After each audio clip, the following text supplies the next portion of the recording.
بسم اللہ الرحمن الرحیم الحمد للہ رب العالمین والصلاة والسلام علی سید المرسلین وعلی آلہ وصحبہ اجمعین۔ کل ہم نے صلح حدیبیہ کے بارے میں بات کی تھی، اور اس کے بعد پھر نبی کریم صلی اللہ علیہ وسلم مدینہ منورہ تشریف لائے، اور 20 دن کے بعد آپ نے خیبر کا رخ کیا، اور یہی وہ مال غنیمت ہے، یا یوں کہہ لیجیے فتح ہے، جس کا وعدہ بھی اللہ تعالیٰ نے کیا تھا۔ تو وہ اس طرح پھر غزوہ خیبر کی طرف پھر تشریف لے گئے، اور یہ سن 6 ہجری کا معاملہ ہے کہ سن 6 ہجری میں ہوا تھا، بعض نے 7 کہا ہے، لیکن یہ کہ یہ 6 ہجری کا ہے۔ تو آپ پھر خیبر کی طرف نکلے، اور مدینہ میں پھر سباع ابن عرفطہ رضی اللہ تعالیٰ عنہ ان کو آپ نے مقرر کیا، اور پھر راستے میں بھی جیسے کہ سلمہ ابن الاکوع کہتے ہیں کہ ہم نبی کریم صلی اللہ علیہ وسلم کے ساتھ خیبر جا رہے تھے، تو رات کا سفر تھا، تو ایک شخص نے عامر ابن الاکوع سے کہا کہ تم ہمیں کچھ سناؤ، اپنے جو تم نے شعر و شاعری کرتے رہتے ہو ذرا ہمیں بھی سناؤ۔ تو وہ پھر اترے، اور پھر وہ جو حدی خاں کہلاتے ہیں، حدی خوانی کرنا، اس طرح انہوں نے پھر وہ یہ پڑھنا شروع کر دیا کہ اللہم لولا انت مہتدینا ولا تصدقنا ولا صلینا، کہ اللہ اگر تو ہدایت نہ دیتا تو نہ ہم کو صدقہ کرتے، نہ ہم کو نماز پڑھتے۔ فاغفر فداء لک مقتفینا وثبت الاقدام ان لاقینا، تو ہمیں معاف کر دے، مغفرت کر دے، جو بھی ہم نے اتباع کی ہے نبی کریم صلی اللہ علیہ وسلم کی، اس پہ ہمیں فدا ہونے دے، اور پھر اگر ہماری ملاقات ہو دشمن سے تو ہمارے ثابت قدم رکھ۔ وانزلا سکینۃ علینا انما اذا سیح بنا اتینا، اور ہم پر اپنی سکینت نازل فرما، اور جب بھی ہمیں بلایا جائے تو ہم پھر اس کے لیے حاضر ہیں۔ وبالسیاح اولوا علینا وان ارادوا فتنۃ ابینا، اور اگر جب بھی وہ اس طرح چیخ پکار کر کے ہمیں بلاتے ہیں، اور جب بھی کوئی آزمائش ہوتی ہے تو یا کوئی اور مشکل ہوتی ہے تو ہمیں وہ بلاتے ہیں، تو ہم پھر اس قسم کی جو غلط باتیں ہیں ان کا پھر ہم انکار کر دیتے ہیں۔ تو نبی کریم صلی اللہ علیہ وسلم نے پوچھا کہ یہ کون ہے، کون یہ پڑھ رہا ہے؟ تو کہا کہ یہ عامر ہے۔ تو آپ نے فرمایا کہ رحمہ اللہ، اللہ اس پر رحم فرمائے۔ تو ایک شخص نے کہا کہ یا رسول اللہ، یہ تو پھر مسئلہ مطلب یہ کہ ختم ہو گیا، آپ کچھ موقع تو دیتے کہ یہ زندہ رہتے، مطلب یہ کہ ان کے آخری وقت ہے۔ تو پھر ہم خیبر آئے، اور وہاں پہ بھی پھر سخت جو مشکلات پیش آئیں، خاص طور پہ مسائل تھے، کھانے پینے کے بھی مسئلے تھے۔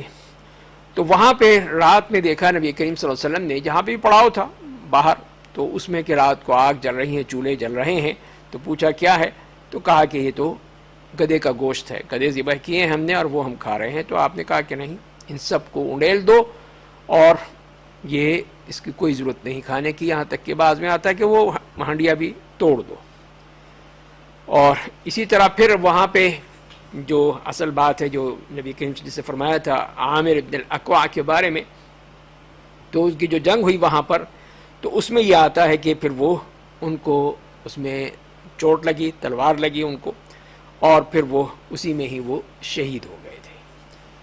تو یہ ہے، اس لیے ان کو نبی وسلم جو فرمایا تھا وہی ہوا۔ تو بہرحال نبی کریم صلی اللہ علیہ وسلم جب خیبر پہنچے اور صبح کی نماز ادا کی، اور مسلمان بھی تیار ہو گئے، وہ بھی اپنے اس کے لیے، جنگ کے لیے، اور ان لوگوں کو کچھ پتہ نہیں تھا، خیبر والوں کو، وہ اپنے قلعوں میں، اپنے گھروں میں سب بند تھے۔ تو صبح کو اٹھے، دیکھے اپنے سارے جو ہیں وہ کدالے ہیں، پھاوڑے لے کر اپنی کھیتوں پہ، زمینوں پر جانے کے لیے، ان کو پتہ ہی نہیں تھا۔ تو جب انہوں نے فوج کو دیکھا کہ یہاں تو فوج کھڑی ہوئی ہے، تو وہ پھر چلا اٹھے کہ محمد واللہ محمد والخمیس، کہ تو اللہ قسم، یہ تو محمد ہیں اور یہ تو ان کا لشکر ہے۔ تو وہ بھاگتے ہوئے پھر گئے اور جا کے اپنی انہی قلعوں میں پھر جا کے بند ہو گئے۔ تو نبی کریم صلی اللہ علیہ وسلم نے فرمایا کہ اللہ اکبر خریبت خیبر، اللہ اکبر خریبت خیبر، انا اذا نزلنا بساحت قوم فساء صباح المنذرین۔ اللہ اکبر، یہ خیبر برباد ہوا، اللہ اکبر خیبر برباد ہوا۔ اور فرمایا کہ ہم جب بھی کسی قوم کے اس طرح سامنے آتے ہیں، پہنچتے ہیں، تو پھر جن کو ڈرایا جا رہا ہے ان کی صبح جو ہے وہ برباد ہو جاتی ہے، تباہ ہو جاتی ہے۔ اور پھر نبی کریم صلی اللہ علیہ وسلم اور قریب چلے. اس کے بعد آپ نے رکنے کا حکم دیا کہ رک جاؤ. پھر آپ نے دعا فرمائی کہ کسی طرح بستی میں کسی علاقے میں جو داخل ہونے کے لیے کہ اللہم رب السماوات السبع وما اضللنا ورب الارضین السبع وما اقللنا ورب الشیاطین وما اضللنا فإنا نسألك خير هذه القرية وخير أهلها وخير ما فيها ونعوذ بك من شر هذه القرية وشر أهلها وشر ما فيها. اور پھر آپ نے فرمایا کہ اب اللہ کا نام لے کے آگے چلو. تو اب آگے پہنچ گئے, وہاں جا کے پورے علاقے کو گھیر لیا آپ نے. اور اسی وقت پھر جو نبی کریم صلی اللہ علیہ وسلم نے رات میں یہ کہا کہ میں صبح کو جھنڈا جو ہے وہ اس شخص کو دوں گا جو اللہ اور اس کے رسول سے محبت کرتا ہے, اور وہ اللہ اور اس کے رسول سے محبت کرتا ہے, اور اللہ تعالیٰ اس کے ہاتھوں پر ہی فتح نصیب فرمائیں گے. اب سب لوگ جس بات میں پریشان تھے, اسی الجھن میں تھے کہ یہ کون ہو سکتا ہے, کس کو آپ کہہ رہے ہیں. اور ہر ایک یہی چاہتا تھا کہ یہ جھنڈا اس کو ملے, اتنا بڑا مقام ہے اور اتنی بڑی خوشخبری ہے. تو اسی لیے لیکن آپ نے صبح کو پوچھا کہ علی ابن ابی طالب کہاں ہیں. تو انہوں نے کہا کہ یا رسول اللہ وہ تو ان کی آنکھیں کی وجہ سے وہ بیمار ہیں. تو کہا کہ بلاؤ ان کو. تو وہ آئے تو آپ نے پھر اپنا لعاب مبارک پھر ان کی آنکھوں میں ڈالا اور ان کے لیے دعا کی. تو وہ پھر اس طرح بالکل صحیح سلامت ہو گئے, تندرست ہو گئے جیسے کچھ تھا ہی نہیں. اور یہی نبی کریم صلی اللہ علیہ وسلم کی دعا کا اثر ہوتا تھا. اور ان کو پھر آپ نے جھنڈا دیا, ان کو جھنڈا عطا فرمایا. تو انہوں نے کہا کہ یا رسول اللہ اقاتلہم حتی یکونوا مثلنا, کہ وہ ہم اس بات پر ان سے قتال کروں کہ وہ ہماری طرح ہو جائیں. تو آپ نے فرمایا کہ ان کو پھر اس کی دعوت دین کا طریقہ بتایا کہ انفض علی رسلک حتی تنزل بساحتہم, کہ آرام سے جاؤ یہاں تک کہ تم ان کے درمیان میں پہنچ جاؤ, اور پھر ان کو اسلام کی دعوت دو اور ان کو بتاؤ کہ جو بھی اللہ کا حق ہے ان پر تو وہ اس کو بتاؤ. اللہ کے قسم اگر اللہ تعالیٰ تمہاری وجہ سے کسی ایک شخص کو بھی ہدایت دے دے تو یہ تمہارے لیے سرخ اونٹوں سے بھی بڑھ کر ہے. اور اس طرح پھر وہ حضرت علی رضی اللہ تعالیٰ عنہ کے ہاتھ میں جھنڈا آ گیا اور وہ پھر آگے بڑھے. اور اتنے میں جو یہودیوں کا سردار تھا مرحب, وہ نکلا اور اپنے وہی شعر پڑھتے ہوئے, اپنے رجز پڑھتے ہوئے بڑی شان و شوکت سے, اور وہ قریب آیا. حضرت علی نے اس کو ایک ہی مارا اور وہ اس کے جو ہے جتنا سر کے اوپر وہ جو کچھ تھا سب کچھ وہ پھٹ گیا.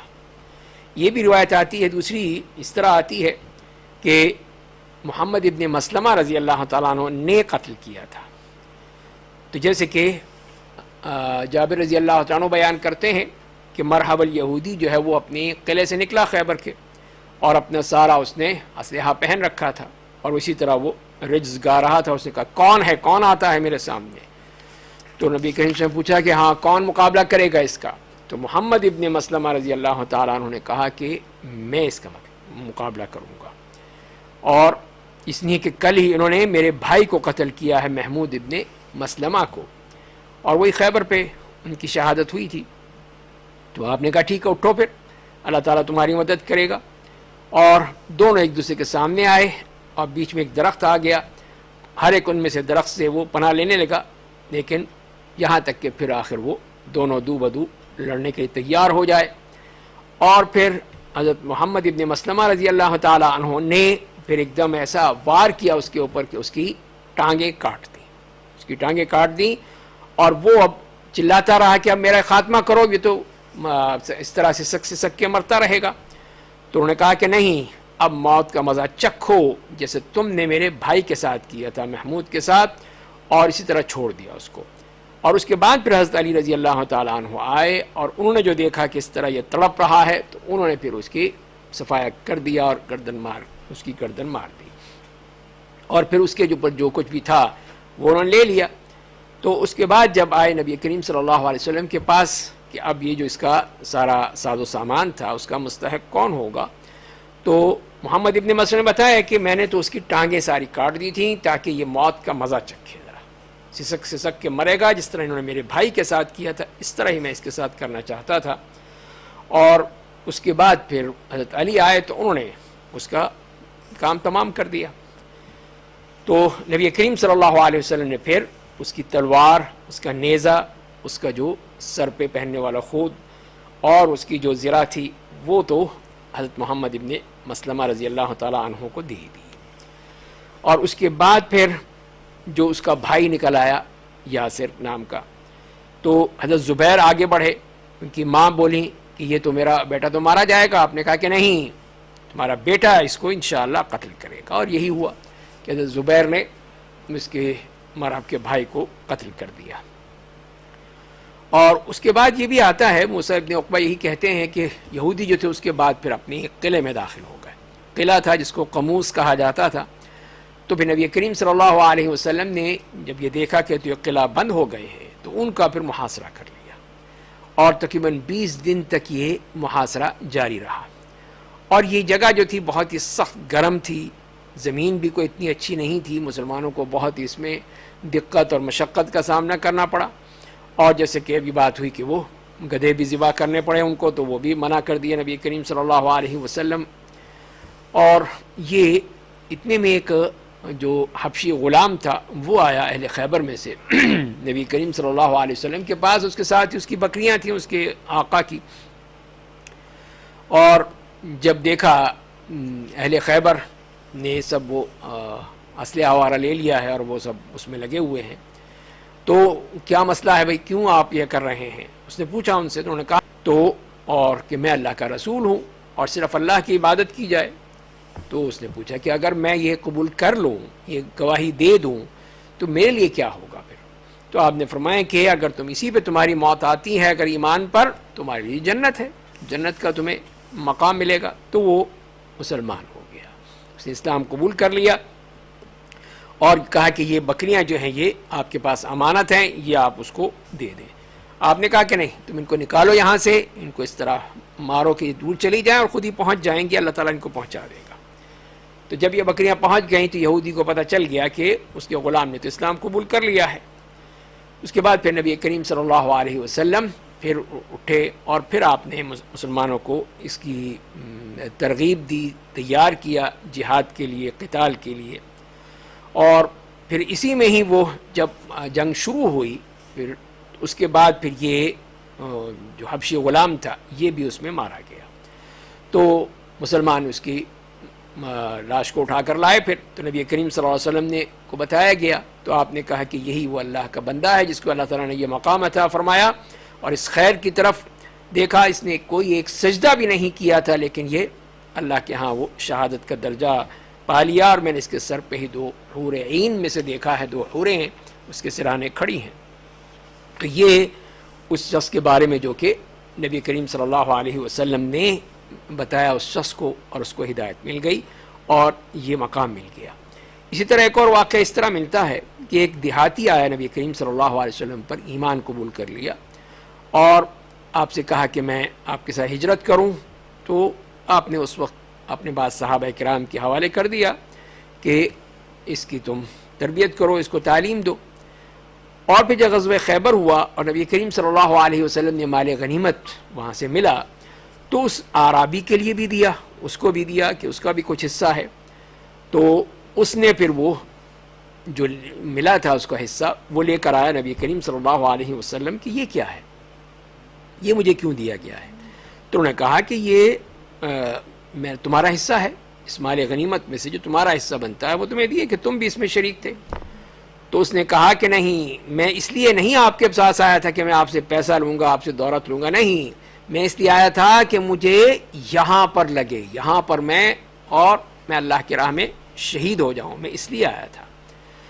تو آپ نے کہا کہ اگر تو واقعی سچا ہے تو اللہ تعالیٰ تجھے سچا ثابت کر دے گا. اور پھر یہی ہوا کہ اس کو اس طرح تیر لگا وہیں پر جہاں اس نے کہا تھا، اور اس نے شہادت قبول کر لی. اور جب وہ نبی کریم صلی اللہ علیہ وسلم کے پاس اس کو لایا گیا تو آپ نے پوچھا کہ یہ وہی ہے؟ تو کہا کہ جی ہاں یہ وہی ہے. تو آپ نے کہا کہ اس نے اللہ سے سچا وعدہ کیا، تو اللہ تعالیٰ نے بھی اس کے ساتھ وہی معاملہ کیا جو وہ چاہتا تھا. تو نبی کریم صلی اللہ علیہ وسلم نے اپنا جبہ خود دیا اس کے کفن کے لیے، اور پھر اس کی نماز جنازہ ادا کی اور اس کے لیے دعا کر رہے تھے کہ اللہم ھذا عبدک خرج مہاجرا فی سبیلک قتل شہیدا وانا علیہ شہید، کہ اللہ یہ تیرا بندہ ہے جو تیری راہ میں ہجرت کر کے آیا تھا اور یہی اسی شہادت میں مارا گیا، شہادت قبول کی اس نے اور میں اس کا گواہ ہوں۔ تو اس طرح پھر وہ یہ واقعات ملتے ہیں کہ ایسے اللہ کے نیک بندے تھے جنہوں نے یہ سب کچھ کیا صرف اللہ کے لیے، کوئی مال غنیمت، کوئی کشور کشائی، کسی قسم کا کوئی ان کا مقصد نہیں تھا، ان کا مقصد صرف اور صرف اس دین کی سربلندی تھی، دین کے لیے آئے تھے اور اسی کے لیے انہوں نے اپنی جانیں بھی قربان کر دیں۔ تو بہرحال اس کے بعد پھر جو دیکھا یہودیوں نے بھی کہ اب ان کا معاملہ نہیں چل سکتا اس طرح، کب تک وہ اس طرح رہیں گے، تو اب انہوں نے کہا کہ آپ ہمارے ساتھ معاہدہ کوئی کر لیں، جیسے ہم پہلے بھی بات کر چکے ہیں۔ آپ نے تو نکالنا چاہا ان کو وہاں سے، لیکن انہوں نے کہا کہ ہمیں آپ دے دیں، ہماری زمینیں واپس کر دیں، باقی جو چیزیں لینا ہے لے لیں آپ، لیکن ہماری زمینیں واپس کر دیں، ہم اس کو بہتر جانتے ہیں، تو ہم اس پر کھیتی باڑی کریں گے اور آدھی جنس جو ہے وہ آپ کو دے دیا کریں گے اور آدھا ہمارا ہوگا۔ تو لہذا اس بات پہ ہی پھر وہ صلح ہو گئی اور اس طرح مسلمانوں نے وہاں سے ان کو چھوڑ کے واپس آ گئے۔ تو یہ اس طرح غزوہ خیبر کا بھی معاملہ ہو گیا اور اس طرح یہودیوں کو بھی موقع مل گیا وہاں پر، اور اس کے بعد جیسے ہم نے پڑھا تھا کہ بعد میں پھر انہوں نے ایسی خباثتیں شروع کیں تو حضرت عمر رضی اللہ تعالیٰ عنہ نے ان کو پھر وہاں سے بھی بھگا دیا تھا، وہاں سے بھی نکال دیا، اس لیے کہ ایسی یہ قوم ایسی ہے کہ اس پر اعتماد نہیں کر سکتا ہے، کیا جا سکتا، کہ جیسے ان لوگوں نے اس قسم کی وہ حرکتیں کی ہیں۔ اور اسی غزوہ کے دوران ہی آپ کے جو چچزاد تھے حضرت جعفر ابن ابی طالب اور ان کے ساتھی، وہ سب کے سب واپس آئے وہاں پر جو حبشہ گئے ہوئے تھے، وہیں پہ ہی ان کے ساتھ ہی ان کے حضرت اسماء بنت عمیس رضی اللہ تعالیٰ عنہ وہ آئی تھیں۔ تو اس طرح یہ لوگ بھی وہاں پہ پہنچ گئے، تو نبی کریم صلی اللہ علیہ وسلم کو خوشیاں ملنی شروع ہوئیں، ایک تو خیبر کی فتح کی خوشی ہوئی، پھر اس کے بعد جو آپ کے صحابہ کرام جو سب وہاں پہ موجود تھے حبشہ میں تھے، یہ سب واپس آ گئے، اور اس طرح یہ جو خوشیاں تھیں وہ بڑھتی چلی گئیں۔ اور اسی غزوے میں بھی پھر یہ واقعہ بھی ہوا کہ نبی کریم صلی اللہ علیہ وسلم کو ایک یہودی عورت زینب بنت الحارث نے، ایک جو کہ سلام ابن مشکم یہودی تھا، اس کی بیوی تھی، اس نے ایک بکری جو تھی وہ باقاعدہ روسٹ کر کے بھون کے اور اس میں زہر ملا کے وہ آپ کو دی، اور خاص طور پہ پوچھا کہ آپ کو کون سا حصہ پسند ہے، تو لوگوں نے کہا کہ آپ دستی کا گوشت پسند کرتے ہیں، اس کا جو ہاتھ ہے، تو اس نے خاص طور پہ دستی میں خوب زہر گھول دیا، زہر لگا دیا اس میں، اور جب آپ نے جیسے ہی اس کو کھانے کے لیے دانت اس پہ لگائے تو وہ گوشت خود بول پڑا کہ اس میں زہر ہے، وہ مسموم ہے، تو آپ نے فوراً ہی اس کو اگل دیا، اگر کوئی منہ میں چیز گئی بھی تھی ہو سکتا ہے کہ اثرات ہوئے ہوں، زہر کے جو انتہائی شدید زہر اس نے کیا تھا، زہر آلود کر کے وہ لے کر آئی تھی، لیکن جو گوشت کا تھا وہ لقمہ فوراً آپ نے تھوک دیا۔ تو آپ نے فوراً کہا کہ جتنے بھی یہودی ہیں سب کو بلاؤ، جو یہاں پر موجود ہیں سب کو بلایا گیا۔ تو آپ نے پوچھا کہ میں تم سے کچھ باتیں پوچھنا چاہتا ہوں، تو کیا تم سچ سچ بتاؤ گے؟ تو انہوں نے کہا کہ جی ہاں۔ تو کہا کہ یہ بتاؤ کہ تمہارا باپ کون ہے، کہ ہمارا باپ کہاں ہے، فلاں ہے۔ تو آپ نے فرمایا کہ نہیں، جھوٹ بولتے ہو تم، تمہارا باپ فلاں ہے۔ تو انہوں نے کہا کہ نہیں، آپ نے سچ کہا، آپ نے صحیح کہا۔ تو پھر آپ نے یہی کہا کہ اگر میں کچھ پوچھوں گا تو سچ سچ بتاؤ گے؟ تو کہا کہ جی ہاں، اور اس لیے کہ اگر ہم جھوٹ بولتے ہیں تو آپ کو پتہ چل جاتا ہے، آپ تو جان لیتے ہیں فوراً، جیسے آپ نے ہمارے باپ کے بارے میں سمجھ لیا، جان لیا۔ تو آپ نے پوچھا کہ بتاؤ کہ من اہل النار، کہ جہنمی کون ہے؟ تو انہوں نے کہا کہ ہم اس میں جائیں گے، کچھ عرصے رہیں گے، اس کے بعد پھر تم لوگ اس میں آ جاؤ گے۔ تو پھر آپ نے فرمایا کہ اخسؤوا فیہا فواللہ لا نخلقکم فیہا ابدا، کہ ذلیل ہو جاؤ، اور تمہاری یہ ذلت ہے کہ ایسی باتیں کرتے ہو، ہم کبھی بھی تمہارے بعد نہیں آئیں گے، ہم کوئی جہنم میں نہیں آئیں گے۔ اور پھر آپ نے فرمایا کہ کیا تم لوگوں نے اس بکری کو زہر آلود کیا تھا، اس میں زہر تم نے بھرا تھا؟ تو انہوں نے کہا کہ ہاں، ہم نے ہی کیا تھا۔ تو کیوں کیا تھا؟ وہ اس لیے کیا تھا کہ اگر آپ جھوٹے ہیں تو پھر ہمیں آپ سے آرام ہو جائے گا، آپ کی جان چھوٹ جائے گی ہماری۔ اور اگر آپ نبی ہیں تو آپ کو کوئی نقصان نہیں پہنچے گا، کچھ نہیں ہوگا۔ اور پھر اسی عورت کو بلایا گیا جس نے یہ حرکت کی تھی، اس کو لایا گیا تو اس سے بھی پوچھا گیا، تو اس نے کہا کہ میں ہی چاہتی تھی، آپ کو قتل کرنا چاہتی تھی۔ تو آپ نے فرمایا کہ اللہ تعالیٰ مجھ پر تمہیں مسلط نہیں کر سکتا۔ تو کہا کہ اس کو پھر قتل کر دیا جائے کس نے یہ حرکت کی ہے۔ تو آپ نے چھوڑ دیا، اس وقت کچھ نہیں کہا اس نے، کہ ظاہر ہے کہ اس وقت کچھ نہیں ہوا تھا۔ اور پھر آپ نے جہاں پہ بھی آپ کو تکلیف محسوس ہو رہی تھی آپ نے حجامہ کروا کے، اور اس طرح وہ خطرہ ٹل گیا، کوئی آپ کو اس سے زیادہ تکلیف نہیں ہوئی۔ لیکن بعض روایات میں اس طرح آتا ہے کہ ایک اور صحابی جنہوں نے اس میں سے لے لیا تھا، بشر ابن البراء ابن محرور رضی اللہ تعالیٰ عنہ، تو وہ اس میں مارے گئے، جتنا زہر تھا اس میں، تو وہ بیچارے ختم ہو گئے۔ تو اس کے بعد پھر یہ آتا ہے کہ اس کی بنا پر کہ اس نے جب ایک آدمی مارا گیا اس کے زہر کی وجہ سے، تو اب وہ اس بات کے مستحق ہے کہ اس کو بھی قتل کر دیا جائے، اور پھر یہی بعض روایت میں آتا ہے کہ اس کو قتل کر دیا گیا۔ اور یہاں تک کہ آپ صلی اللہ علیہ وسلم کا ہے کہ آپ نے کیا اس میں سے کچھ کھایا تھا یا نہیں کھایا تھا، تو اکثر روایات میں یہ آتا ہے کہ آپ نے کچھ چکھا ہی تھا اس میں سے، لیکن فوراً ہی آپ نے تھوک دیا تھا، لیکن اثرات اس کے رہے۔ تو 3 سال تک یہاں تک کہ یہی کہا جاتا ہے کہ جب آپ کا انتقال ہوا تو اسی کی تکلیف تھی، اور آپ یہ کہا کرتے تھے کہ وہی خیبر کے موقع پر جو میں نے اس بکری میں سے گوشت کھایا تھا اس کا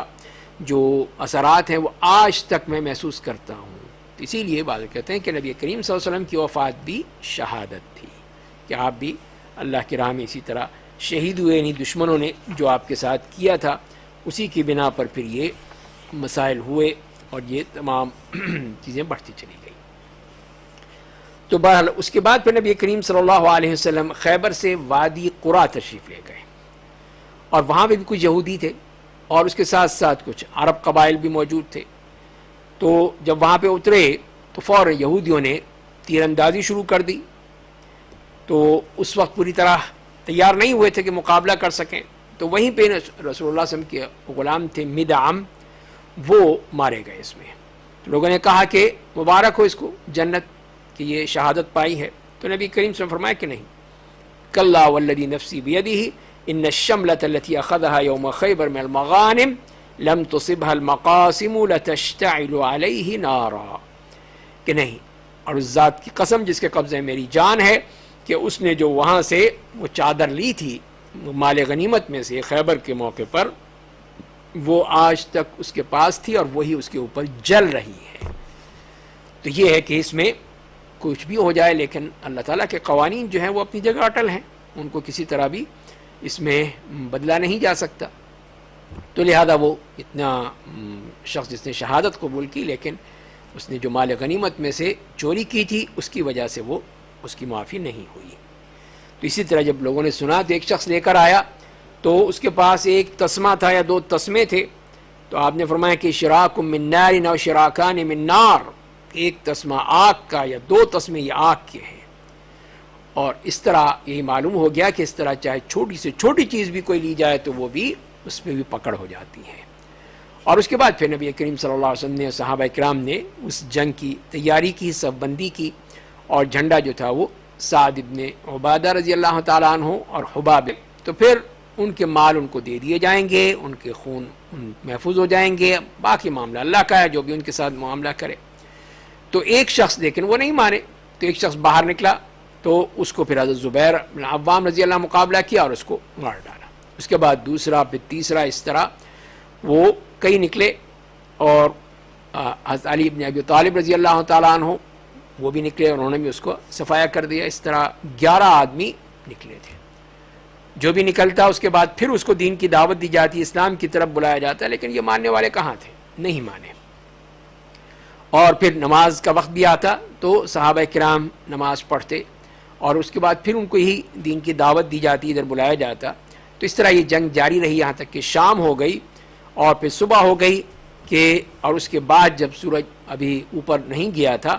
کہ پھر آپ نے اس پر قبضہ کر لیا، ان کے اس علاقے پر، اور پھر جو بھی مال غنیمت تھا وہ سب مسلمانوں کے ہاتھ میں آ گیا۔ اور پھر نبی کریم صلی اللہ علیہ وسلم اسی وادی قرا میں یہاں پہ 4 دن رہے، اور جو کچھ بھی آپ کو مال غنیمت ملا تھا وہ آپ نے صحابہ کرام میں تقسیم کر دیا۔ اور پھر ان کے ساتھ بھی وہی پھر معاملہ طے ہو گیا جو کہ خیبر والوں کے ساتھ ہوا تھا کہ وہ بھی اسی طرح مسلمانوں کے ساتھ یہ معاہدہ ان کا ہوگا کہ جو کچھ بھی وہ زراعت کریں گے، جو کچھ بھی حاصل کریں گے، اس میں سے آدھا حصہ جو ہے وہ مسلمانوں کو دے دیا جائے گا۔ اور اس طرح پھر ان کے ساتھ جیسے کہ خیبر کے یہودیوں کے ساتھ ہوا، فدق کے ہوا، اور یہی جو ہے اہل تیمہ ہیں، وادی قرا ہیں، تو یہ سب جو ہیں ان سب کے ساتھ یہی۔ اس کے بعد پھر آپ مدینہ تشریف لے آئے۔ اور یہاں پر بھی یہی ایک اور واقعہ بھی ملتا ہے ہمیں، وہ یہ ہے کہ ساری رات کا سفر کیا، یہاں تک کہ اب جب تھک گئے اور فجر سے پہلے کا وقت تھا تو آپ نے کہا کہ اب تھوڑا سا آرام کر لیں ہم یہاں پر۔ تو آپ نے حضرت بلال رضی اللہ تعالیٰ عنہ سے کہا کہ تم ہمیں اب خیال رکھنا، ہم سب سو رہے ہیں، لیٹ رہے ہیں، تھکے ہوئے ہیں، تو تاکہ صبح کے وقت ہمیں جگا دینا، فجر کے وقت۔ تو بلال رضی اللہ تعالیٰ عنہ نے تو پہلے کچھ نماز ادا کی اپنی، اور پھر نبی کریم صلی اللہ علیہ وسلم بھی آرام فرمانے لگے، صحابہ کرام بھی سو گئے، اور تقریباً فجر سے کچھ دیر پہلے بلال کو بھی نیند آ گئی، بلال بھی سو گئے۔ اور حالانکہ وہ اس طرح انتظام کر کے تھے کہ اپنے اونٹ کو انہوں نے بٹھا کے اس کی طرف ٹیک لگا کے اور سورج کی طرف رخ کر کے بیٹھے تھے کہ جیسے ہی وہ نشانیاں نظر آئیں گی، سحر طلوع ہوگی تو وہ پھر اعلان کر دیں گے، اذان دے دیں گے۔ لیکن ان کو بھی نیند آ گئی، ظاہر وہ بھی تھکے ہوئے تھے، اور تو وہ کوئی نہیں اٹھ سکا، نہ نبی کریم صلی اللہ علیہ وسلم اٹھ سکے، نہ ہی صحابہ، نہ ہی بلال، یہاں تک کہ وہ دھوپ پوری طرح آ گئی، سورج طلوع ہو گیا، اور نبی کریم صلی اللہ علیہ وسلم سب سے پہلے آپ کی آنکھ کھلی تو آپ ایک دم اٹھے اور کہا، بلال کو آواز دیا، بلال یہ کیا کیا تم نے؟ تو انہوں نے کہا کہ جس نے آپ کو اس طرح سلا دیا اس نے مجھے بھی سلا دیا، میں بھی سو گیا، تو آپ پر میرے ماں باپ فدا ہوں، تو ظاہر ہے میں کیا کر سکتا ہوں۔ تو آپ نے فرمایا کہ چلو یہاں سے اٹھو، اور یہ وہ جگہ ہے جہاں پہ اس طرح شیطان نے ہم پر حملہ کر دیا اور ہمیں نماز بھی ہماری وہ ہو گئی، اور اس کے بعد پھر اس وادی سے نکل کر اگلی جگہ جا کر وہاں پر پھر آپ نے اترے اور وہاں پہ وضو فرمایا، فجر کی سنتیں پڑھیں، پھر بلال رضی اللہ عنہ کو حکم دیا، نماز کی اقامت ہوئی اور نماز پڑھی، اور اس کے بعد پھر آپ نے یہی فرمایا کہ اے لوگو، اللہ تعالیٰ نے ہماری روحیں قبض کی تھی یہاں پر، اور وہ چاہتا تو کہیں اور یا ہمارے یعنی کو روحیں قبض ہو جاتی، ہم ختم ہو جاتے، تو لہذا پھر یہی ہے اگر تم میں سے کوئی سو جائے نماز سے یا بھول جائے، اور پھر جب اس کو نماز کا وقت ملے تو اس کو پھر اسی وقت پڑھ لے جیسے ہم نے یہ پڑھی تھی اس طرح، تو اس طرح پھر وہ اس نماز کو ادا کیا گیا ہے۔ تو یہ واقعہ اس طرح ملتا ہے کہ نبی کریم صلی اللہ علیہ وسلم نے پھر وہ نماز وہاں پر ادا کی تھی۔ اس کے بعد پھر ہم ایک اور واقعہ دیکھتے ہیں جو کہ صلح حدیبیہ کے تناظر میں ہے، کہ صلح حدیبیہ میں یہ طے ہوا تھا کہ مسلمان اس سال واپس چلے جائیں گے اور اگلے سال آئیں گے، اور 3 دن ان کو مکہ میں رہنے کی اجازت ہوگی، اپنے اسلحہ میں صرف تلوار، لیکن وہ بھی اس کے بند ہوگی، اس میں کو نکالا نہیں جائے گا، اس لیے کہ ظاہر ہے کہ جنگ کا تو معاملہ ہی نہیں ہے۔ تو پھر اسی طرح اگلے سال یعنی 7 ہجری میں ذی القعدہ میں تو نبی کریم صلی اللہ علیہ وسلم نے اعلان کیا کہ اب ہم چلیں گے عمرہ کرنے کے لیے، اور پھر نبی کریم صلی اللہ علیہ وسلم پھر چل پڑے اور آپ نے مکے کی طرف رخ کیا تاکہ وہ عمرہ ادا کر سکیں۔ تو وہاں پر پہنچے تو اس سے پہلے بھی حضرت میمونہ سے بھی نکاح کیا جیسے کہ روایت سے معلوم ہوتا ہے، اور جب مکے پہنچے تو احرام میں تھے، تو آپ نے بھی یہ کہا کہ اپنے جو کندھے ہیں وہ کھول دو، جس کو اتباع کہا جاتا ہے، اور طواف میں بھی یہ ذرا تیزی دکھاؤ تاکہ مشرکین جو دیکھیں تمہیں تو وہ پہچان لیں، جان لیں کہ یہ تو واقعی طاقتور لوگ ہیں، اور تمہاری طاقت اور صحت کو دیکھ لیں ان کو، اسی لیے کہ ان کو تو یہ افواہیں مل رہی ہیں کہ مدینے جا کر یہ کمزور پڑ گئے ہیں، وہاں کی جو وبائیں ہیں انہوں نے ان کو بیمار کر دیا ہے، لیکن جب دیکھیں گے تم کس طرح ایک پہلوان کی طرح چل رہے ہو اور تمہاری طاقت دیکھیں گے تو خود بخود ان کے دل میں روب پڑے گا۔ اور جو مکے والے تھے وہ اوپر چلے گئے، پہاڑوں پہ سے دیکھ رہے تھے مسلمانوں کو، اس میں مرد بھی، عورتیں بھی، بچے بھی، اور کہ کس طرح وہ طواف کر رہے ہیں، خانہ کعبہ کا طواف کر رہے ہیں، اور بعض جو تھے مشرکین ان میں تو اتنا ان کی جلن تھی اور غصہ تھا، انتقام تھا، بغض تھا کہ وہ وہاں سے چلے گئے، اور انہوں نے دیکھنا بھی گوارا نہیں کیا کہ مسلمانوں کو دیکھ سکیں، اور یہ باقی لوگ دیکھتے رہے جو وہاں پر تھے، اور جب 3 دن وہ مکے میں نہیں تھے، 3 دن مسلمان ہی وہاں پر رہے، اور جب 3 دن ہو گئے تو پھر وہ آئے یہ لوگ، جس میں سہیل ابن عمرو ہے، حویطب ابن عبد العزیٰ ہے، اور نبی کریم صلی اللہ علیہ وسلم انصار صحابہ کے ساتھ بیٹھے ہوئے تھے، جس میں سعد ابن عبادہ اور دوسرے صحابہ کرام تھے۔ تو حویطب نے کہا کہ اب میں اللہ کا واسطہ دیتا ہوں کہ اب آپ لوگ جائیں، پھر ہماری زمین خالی کر دیں، اب آپ 3 دن ہو گئے ہیں جو ہم نے طے کیا تھا۔ تو سعد ابن عبادہ نے کہا کہ جھوٹ بولتے ہو تم، یہ تمہاری زمین ہے، یہ تمہاری ہے نا، تمہارے باپ دادا کی ہے، تو اللہ کی زمین ہے، تم کیسے ہمیں نکال سکتے ہو؟ اور نبی کریم صلی اللہ علیہ وسلم نے حویطب یا سہیل دونوں میں سے کسی ایک کو آواز دی کہ میں نے یہاں پر شادی کی ہے اور میں یہ چاہتا ہوں کہ کھانے کا اہتمام کروں، یہاں پہ سب لوگ کھانا کھا لیں اور اس کے بعد ہم چلے جائیں گے۔ تو انہوں نے کہا نہیں،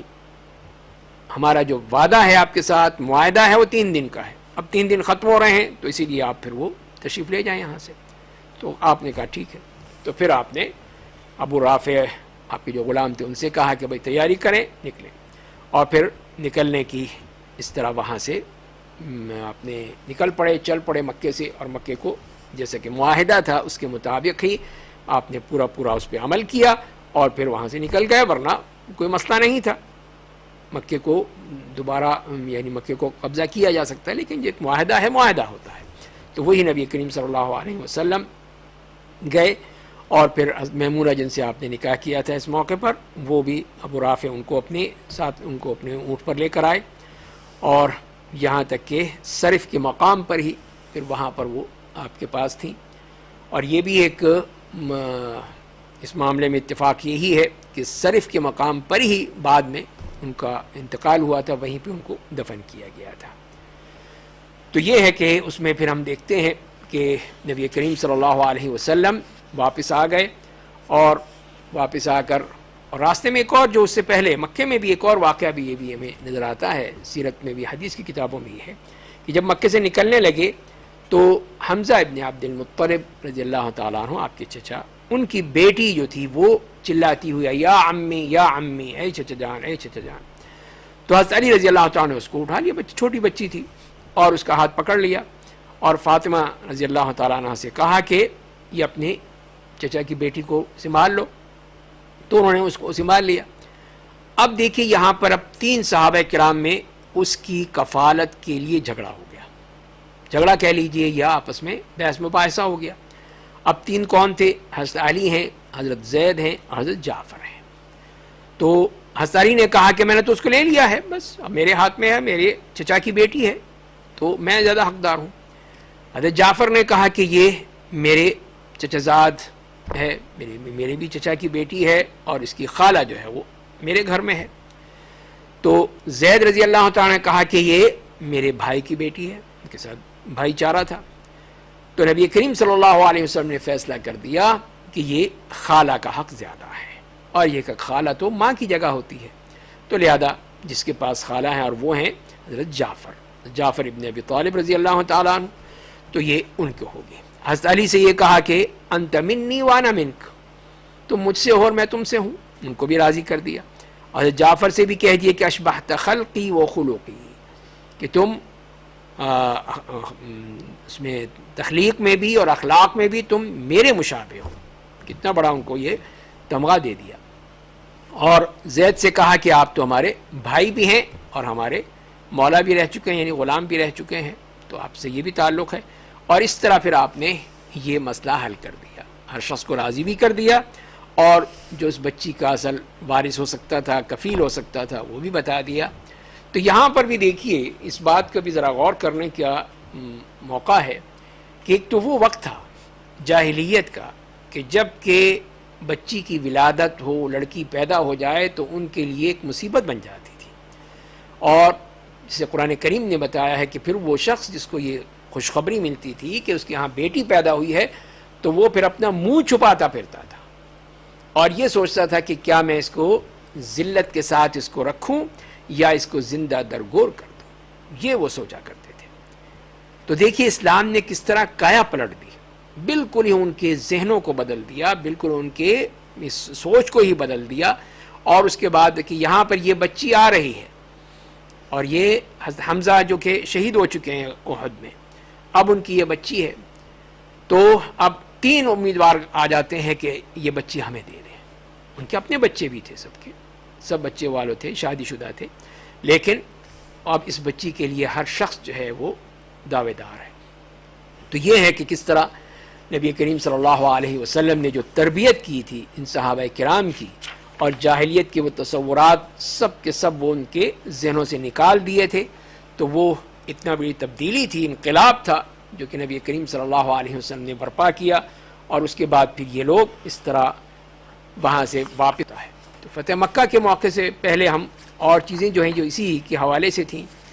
تو ایک تو یہ اس میں ہم دیکھتے ہیں کہ اس کو عمرہ قضا کہا گیا۔ عمرہ قضا کے لحاظ سے اس لحاظ سے ہے کہ وہ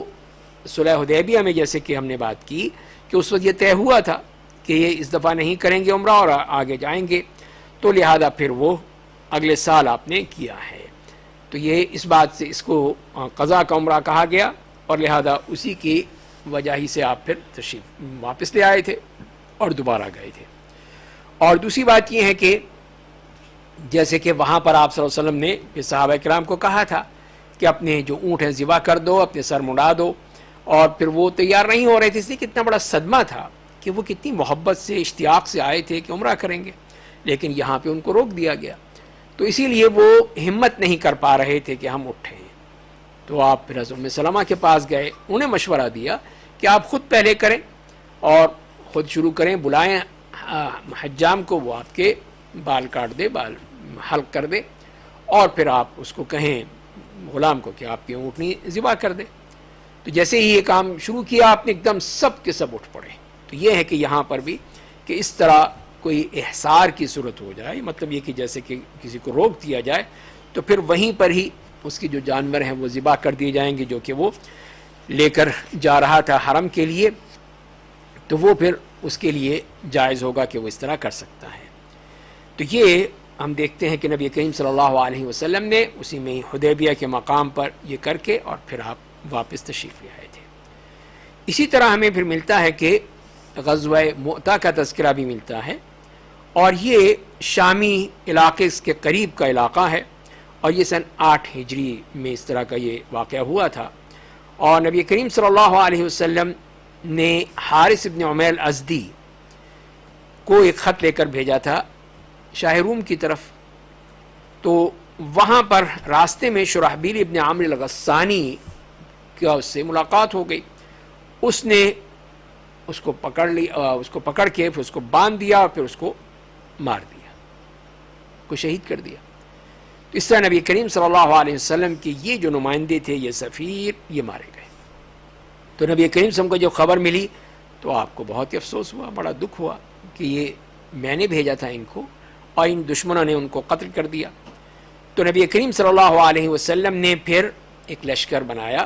اور اس کی جو قیادت تھی وہ زید ابن ثابت، زید ابن حارثہ رضی اللہ تعالیٰ عنہ کو دی، اور پھر یہ فرمایا کہ اگر وہ شہید ہو جائیں تو ان کی جگہ جعفر ابن ابی طالب پھر وہ قائد ہوں گے، وہ ان کی کمانڈ کریں گے، اگر ان کو بھی کچھ ہو جائے جعفر کو تو پھر عبداللہ ابن رواحہ۔ تو اس طرح یہ آپ نے ذکر کر دیا، اور پھر اس کی تیاری کی گئی، 3000 کے قریب یہ لشکر تیار ہوا، اور جب یہ ان کا وقت آیا تو نبی کریم صلی اللہ علیہ وسلم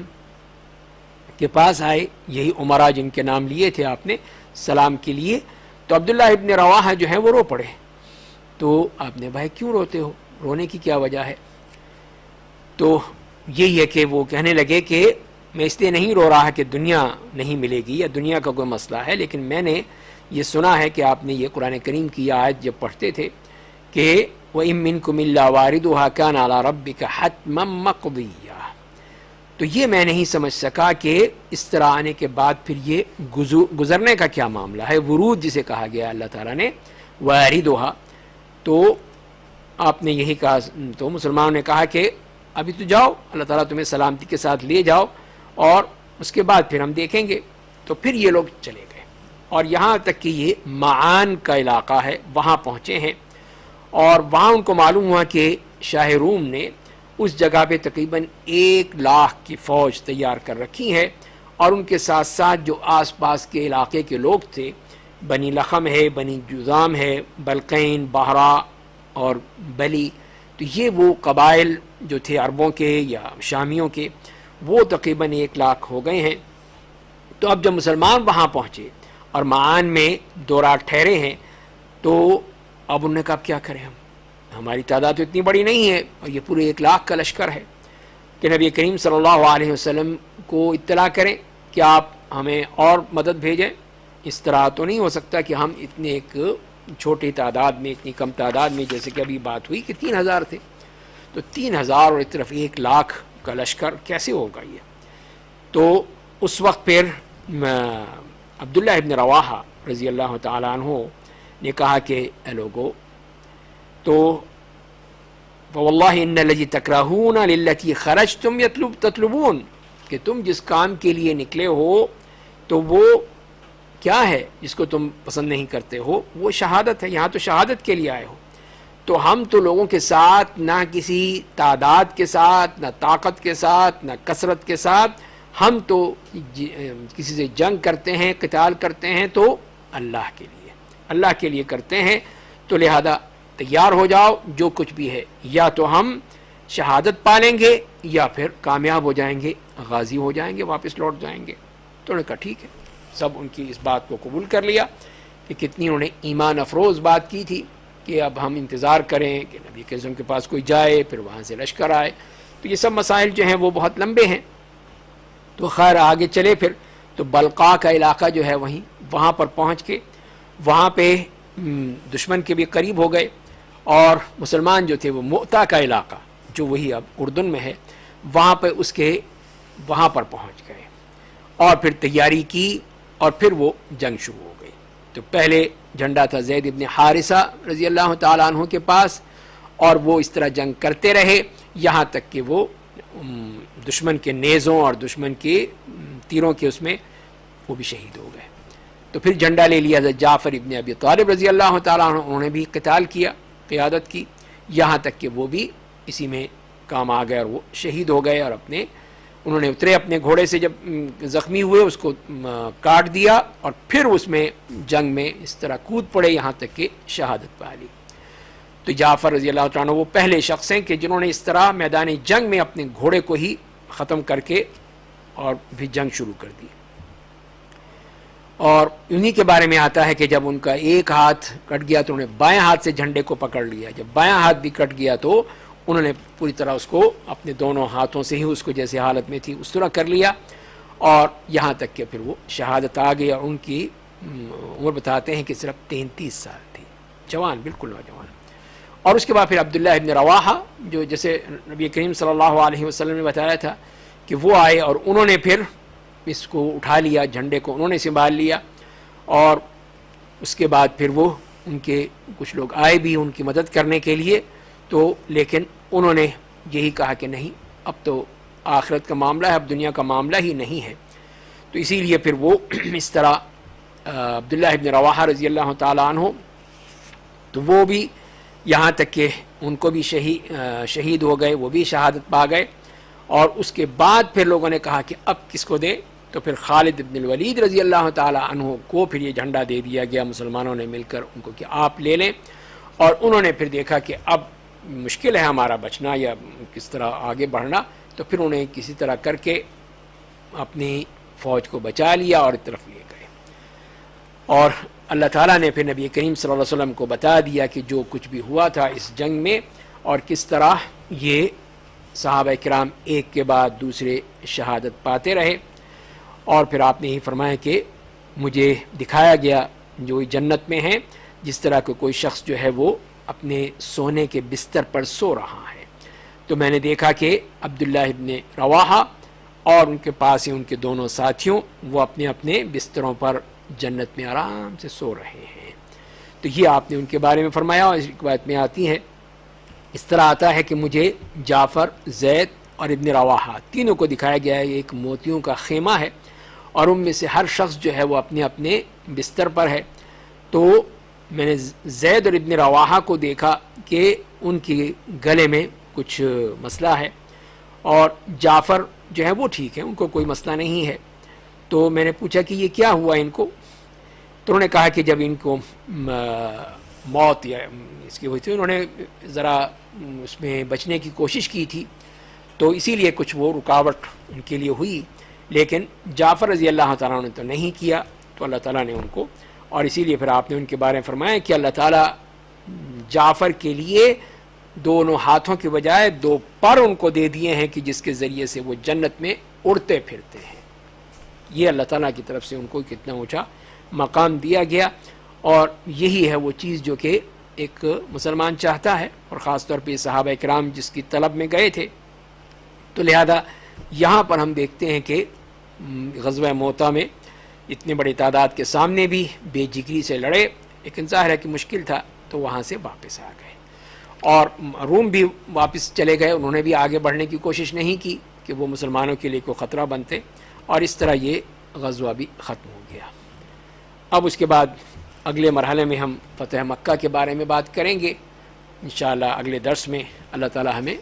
سیرت النبی صلی اللہ علیہ وسلم کو پڑھنے، سمجھنے اور غور و فکر کرنے اور اس سے سبق حاصل کرنے کی توفیق عطا فرمائے۔ وآخر دعوانا ان الحمد للہ رب العالمین۔